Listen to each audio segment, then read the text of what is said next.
it's setting us up for a hell of a deficit on Tuesday week, I think, Kieran. I mean, I've been talking about 200 billion. One wonders if it'll actually be bigger. Why wouldn't it be bigger? We've had the biggest support in our history, 101 billion for JobKeeper alone. We know there'll be a lot less tax revenue, particularly after the Victorian lockdown.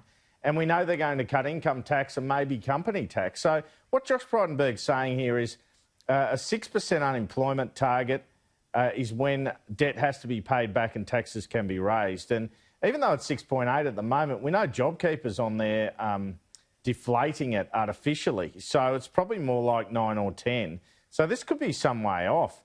I mean, 6% was what we call full employment after the recession of the 1990s. After this, unemployment dropped to 4 to 5% in Australia. Anyway, Josh Frydenberg also with Kieran confirming our story from the other day, or essentially confirming it, that JobKeeper comes off in March. Given the economy remains weak, isn't it appropriate to keep some sort of subsidy in place? Well, Kieran, as you know, JobKeeper is the single largest economic support program that any Australian government has ever undertaken. We've costed it at just over $100 billion. It was originally legislated for 6 months. It's now going out for another 6 months.